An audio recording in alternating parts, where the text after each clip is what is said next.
Assalamu alaikum, I'm Aisha and you're watching Samaa News. Here are today's headlines. US President Donald Trump has said that the United States is very close to reaching a deal with Iran, and in case the deal is signed, he might come to Islamabad himself. Talking to reporters, Trump said negotiations with Iran could resume over the weekend. He also claimed that Iran has agreed to almost everything and suggested a potential agreement could bring down oil prices and global inflation. President Donald Trump says Israeli and Lebanese leaders have agreed to a 10-day ceasefire. In a social media post, Trump said he held discussions with Benjamin Netanyahu and Joseph Aoun and described the talks as excellent. He added that US officials, including Vice President J.D. Vance and Secretary of State Marco Rubio, have been tasked with supporting efforts toward a lasting peace. In a separate post, Trump said he would invite Joseph Aoun and Netanyahu to the White House for talks in a week or two so that they could engage in meaningful talks. The planned meeting carries significance, as Israel and Lebanon have technically remained in a state of war since 1948, making any direct engagement a notable diplomatic step. Chief of Defense Forces Field Marshal Asim Munir has met Iranian Parliament Speaker Mohammed in Tehran as efforts continue to prevent a return to conflict. The Field Marshal later met Major General Ali Abdullahi, commander of the Iranian Revolutionary Guard Corps' Khatam al-Anbiya Central Headquarters. Officials say the visit has raised hopes for a second round of talks and a possible extension of the current ceasefire. Prime Minister Shehbaz Sharif has arrived in Turkish resort city of Antalya to attend the 5th Antalya Diplomacy Forum. He was received by local officials, including Governor Hulusi Sahin, along with Pakistan's ambassador and senior diplomats. During the forum, the Prime Minister is set to participate in the Leaders' Panel, where he will present Pakistan's perspective on key global issues. He is also expected to hold bilateral talks with President Recep Tayyip Erdogan and other international leaders on the sidelines of the event.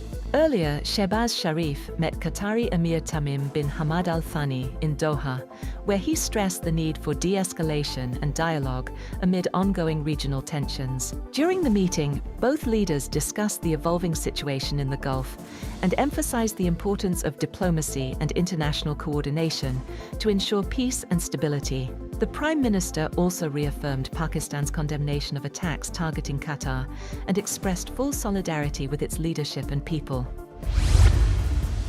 Prime Minister Shehbaz Sharif has met with Saudi Crown Prince Mohammed bin Salman during a key visit aimed at strengthening bilateral ties. The meeting, which lasted nearly 2 hours, focused on enhancing Pakistan-Saudi Arabia relations and addressing key regional developments. Both leaders agreed to further strengthen cooperation across multiple sectors, including defense, energy, and investment. During the talks, Saudi Arabia expressed interest in increasing investment in Pakistan.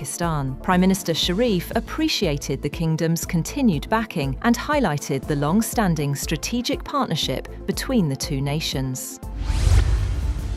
Later, in a statement on X, the PM Sharif described the meeting as both an honour and a step forward in strengthening bilateral relations. During the meeting, he conveyed Pakistan's unwavering solidarity with the kingdom and praised Saudi Arabia's patience and restraint during challenging regional circumstances. The PM noted that Pakistan had played a part in advancing historic peace talks held in Islamabad aimed at easing tensions between the United States and Iran. He reiterated Pakistan's firm commitment to continuing these efforts, encouraging both sides to reach an agreement that ensures lasting peace and stability in the region.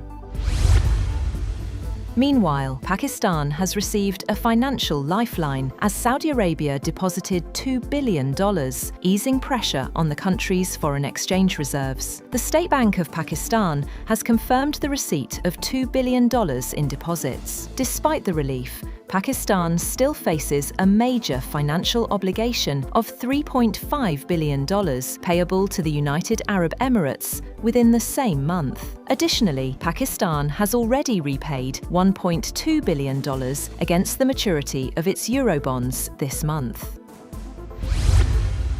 Pakistan says it will continue to facilitate engagement between the United States and Iran as efforts to end the conflict go on. Foreign Ministry spokesperson Tahir Andrabi said, "No date has been set for a second round of talks after maiden negotiations ended short of a deal."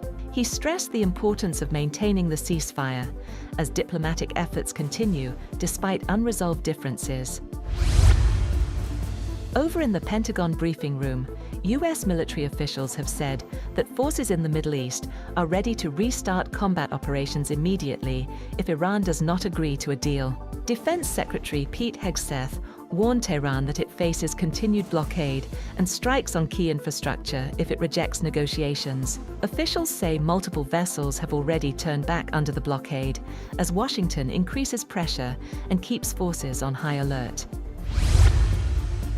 Meanwhile, Iranian President Masoud Pezeshkian has condemned US and Israeli strikes on civilian facilities, calling them unjustifiable under international law.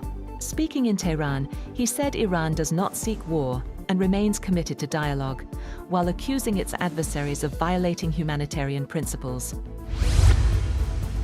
Iran could consider allowing ships to sail freely through the Omani side of the Strait of Hormuz without risk of attack as part of proposals it has offered in negotiations with the United States, providing a deal is clinched to prevent renewed conflict. A source briefed by Tehran said Iran could be willing to let ships use the other side of the narrow strait in Omani waters without any hindrance from Tehran, but the source added that the proposal hinged on whether Washington was prepared to meet Tehran's demands. Russia has unleashed its deadliest attack so far this year on the Ukrainian capital Kyiv and other cities overnight, killing 16 people, including a 12-year-old child, and wounding scores in drone and missile strikes. Fires burned out of control in parts of the capital, sending black smoke billowing into the night sky as firefighters struggled to control multiple blazes. President Zelensky said the night had proven that Russia did not deserve any easing of global policy or lifting of sanctions, with 100 people wounded alongside those killed. South African opposition leader Julius Malema was sentenced to 5 years in jail for firing a rifle in the air at a 2018 rally, a ruling that could disqualify him from parliament. The 45-year-old head of the Economic Freedom Fighters was convicted on multiple charges, including unlawful possession of a firearm and ammunition. Additional fines were imposed for other offences. Under South African law, a prison sentence of over 12 months could bar Malema from serving as a lawmaker if upheld on appeal, dealing a major blow to his party's political future. That's all for now. For more updates, visit www.samaa.tv. Thank you for watching Samaa News.